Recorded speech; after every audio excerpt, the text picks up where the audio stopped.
So in our today's session, as I said, today we are going to discuss about all the major updates which was there in Power BI in year 2025. And as we all know, every month Microsoft releases update blog.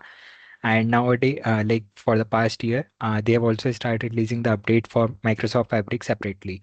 So for today's session, we are going to cover the updates which was there in 2025 for Power BI. Starting with the key highlight. So Microsoft has completed its 10 year in the data analytics field, and it's been 10 years since the Power BI particularly has been launched. And as we know, after 10 year, the right now it is standing as a AI analytics ready platform, which includes Copilot, Microsoft Fabric, and enterprise grade governance. So, if I had to summarize, then Power BI evolved from a BI tool to an intelligent AI-powered analytics platform. Uh, and this key highlight we have already discussed, and there are so many community events also to celebrate the 10 years of Power BI. So many AI first feature has been launched. Microsoft Fabric has been evolved over the time, and there was a strong push towards self-service plus governed analytics, so that we don't have to depend on different tools. So Power BI is no longer just a reporting tool; it's a decision intelligence platform. Now coming to the biggest highlights of 2025. So I have like segregated them into different parts and we will see them into a bit detailed moving ahead.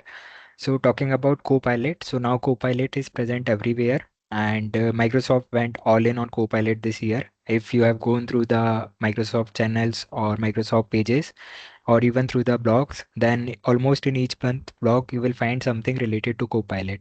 So now Copilot can write DAX queries, Copilot summary directly from Microsoft Teams. Copilot is now available into Power BI Desktop.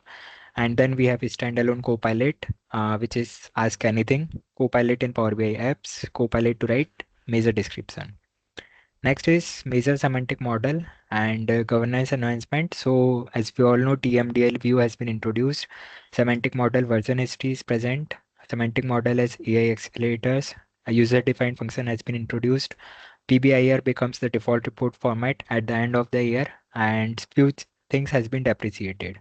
Coming to Fabric plus Power BI, which has been the foundation of Microsoft Fabric, which is one unified platform. So one lakh catalog is present in Power BI Desktop. Translytical task flow has been introduced. Power Query web editing tool for import models and Fabric roadmap tools. This is a very important tool if you want to stay updated with the upcoming features or what has been introduced. Coming to the deployment, governance, and enterprise features. So CI/CD for organization app has been introduced. Then organization app supported in Pro workspaces, available on mobile and Power BI controller. These are the few things which has been introduced. So on summarizing the above thing, 2025 clearly shows one thing, which is Power BI is no longer just a BI tool. It's an AI powered analytics ecosystem. Coming to the key highlights, so I have selected three major updates from the year 2025. So first one is the translytical task flow. So this is basically, if I say in simple words, it's behave like kind of a write back thing. So we can add data from our report, we can edit data, we can delete data. So right now I have not explored this into much detail, and there should be like so many limitation, or we have to implement row level security or some kind of security that who can access this feature, because we don't want that everyone can play with our data. So there are few GIFs available, which you can see how we can use the translytical task flow. So whenever you enter here any request, then that message will pop up into Microsoft Teams. Next is the data write back thing. So right now you can see the discount is 0%, but if they want to see what will be the numbers when the discount is 25%, so they can just enter it and the data will be updated based on it.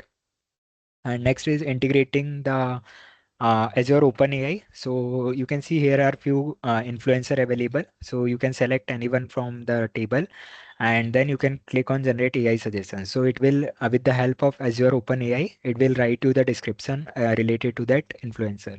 So this is a like very, I believe it can be a very beneficial feature which we can explore. And then the third one is DAX user defined function. So this is again, we can start using this. You can go to options and setting, and then you can enable it. So this is the basic syntax of how you can define a user defined function, and you can see you can like define the type of it, the parameter type, and then you can define the logic for it, or we can say function body. So in this way you can create, and how you can create this? You can create this with the help of TMDL view or a DEX query view. So these are the three key features which I believe is going to be the future of Power BI. So yeah, this is all about the key updates, and I will share this blog link also so you can check out.